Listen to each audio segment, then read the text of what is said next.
जरा सोचिए, आप एक कोयला खदान की गहराई में है।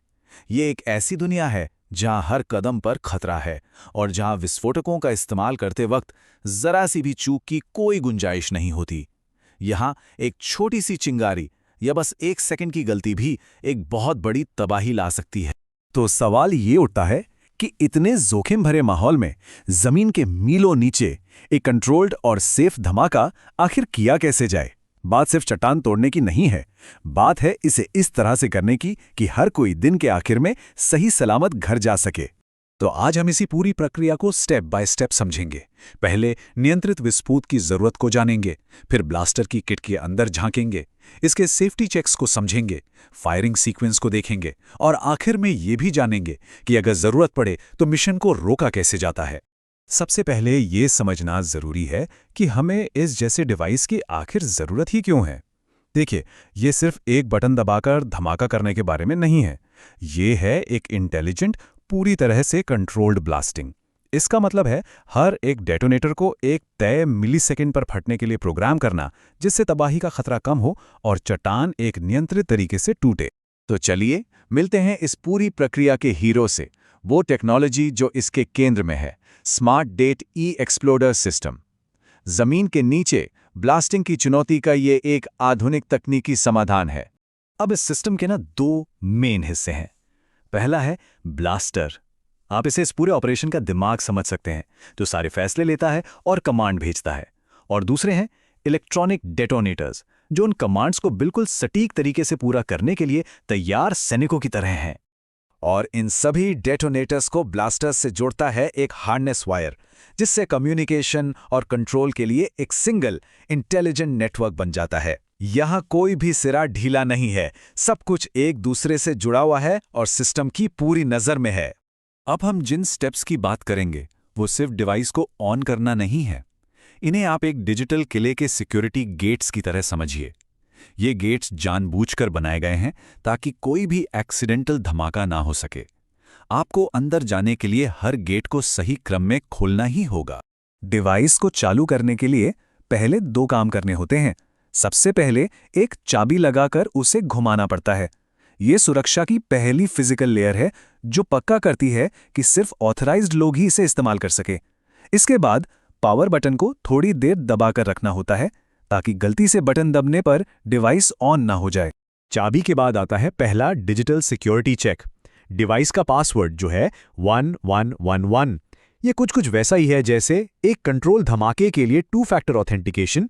एक चीज जो आपके पास है यानी चाबी, और दूसरी चीज जो आप जानते हैं यानी पासवर्ड। पासवर्ड डालते ही सिस्टम इनिशियलाइज होना शुरू हो जाता है। इसमें करीब 1 मिनट का वक्त लगता है। इस दौरान मेन यूनिट नेटवर्क में मौजूद हर एक डेटोनेटर को एक डिजिटल रोल कॉल सिग्नल भेजती है। हर डेटोनेटर अपने यूनिक आईडी के साथ जवाब देता है और कंफर्म करता है कि वो कनेक्टेड है और कमांड लेने के लिए तैयार है। ब्लास्टर ये पक्का करता है कि नेटवर्क पूरा है और स्क्रीन पर कनेक्टेड डेटोनेटर्स की कुल संख्या दिखाता है। ये एक बहुत ही जरूरी स्टेप है, क्योंकि अगर एक भी डेटोनेटर जवाब नहीं देता तो धमाका प्लान के मुताबिक नहीं हो सकता, जिससे अस्थिरता और अप्रत्याशित नतीजे हो सकते हैं। तो सारे सेफ्टी चेक पूरे हो चुके हैं। सिस्टम ने कंफर्म कर दिया है कि सब कुछ ठीक है और अपनी जगह पर है। अब ऑपरेटर फाइनल और सबसे जरूरी आर्मिंग सीक्वेंस के लिए आगे बढ़ सकता है। यहां एक और जानबूझकर बनाई गई सेफ्टी लेयर है।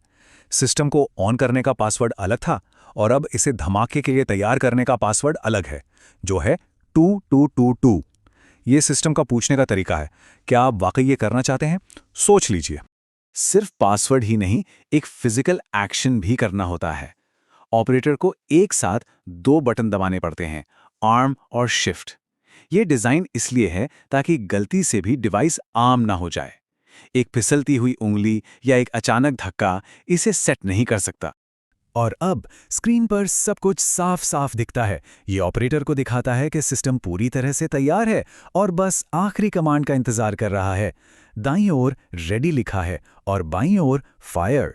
सिस्टम अब एक्शन के लिए पूरी तरह तैयार है। और अब आता है वो आखिरी और निर्णायक पल। धमाके को ट्रिगर करने के लिए ऑपरेटर को फिर से 2 जरूरी बटन एक साथ दबाने पड़ते हैं, एंटर और फायर। और इसके साथ ही धमाका सफलतापूर्वक हो जाता है। ब्लास्टर के स्क्रीन पर मैसेज आता है, ब्लास्ट शुरू हुआ, फायरिंग पूरी हुई, मिशन सफल रहा। किसी भी हाई रिस्क सिस्टम की सबसे जरूरी खूबी शायद ये नहीं होती कि वो शुरू कैसे होता है, बल्कि ये होती है कि वो रुकता कैसे है। चलिए देखते हैं कि इस प्रोसेस को सेफ तरीके से रोका और बंद कैसे किया जाता है। यहाँ दो मेन सेफ्टी बटन है। अबॉर्ट बटन एक इमरजेंसी ब्रेक की तरह है। ये जो भी प्रोसेस चल रहा है उसे फौरन रोक देता है, चाहे वो सिस्टम चेक हो या फाइनल फायरिंग का काउंटडाउन। वहीं एग्जिट बटन एक सिंपल अंडू बटन की तरह है, जो आपको गलती से गलत मेन्यू में जाने पर एक स्टेप पीछे ले जाता है। धमाके के बाद सिस्टम को सुरक्षित रूप से बंद करने की भी एक पूरी प्रक्रिया है। डिवाइस अपने आप बंद हो जाता है, फिर ब्लास्टिंग केबल को हटा दिया जाता है और आखिर में सेफ्टी चाबी को बंद करके निकाल लिया जाता है। हर स्टेप ये पक्का करने के लिए है कि कोई बची खुची एनर्जी या एक्सीडेंटल रिएक्टिवेशन की कोई संभावना न रहे। तो कुल मिला के बात यह है कि इस टेक्नोलॉजी ने एक बहुत ही खतरनाक काम को मौलिक रूप से सुरक्षित बना दिया है। ये ब्रूट फोर्स से स्मार्ट टेक्नोलॉजी की तरफ एक बड़ा बदलाव है, जिसने एक अप्रत्याशित और थोड़ी अराजक प्रक्रिया को एक कंट्रोल्ड डिजिटल प्रक्रिया में बदल दिया है, जहां हर चीज का हिसाब किताब रखा जाता है।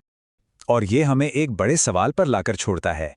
जैसे जैसे टेक्नोलॉजी विकसित हो रही है और कौन-कौन से ऐसे खतरनाक पेशे हैं जिन्हें स्मार्ट सिस्टम और प्रोटोकॉल का इस्तेमाल करके ज्यादा सुरक्षित बनाया जा सकता है। गहरे समुद्र में गोताखोरी से लेकर गगनचुंबी इमारतों के निर्माण तक संभावनाएं अनंत हैं।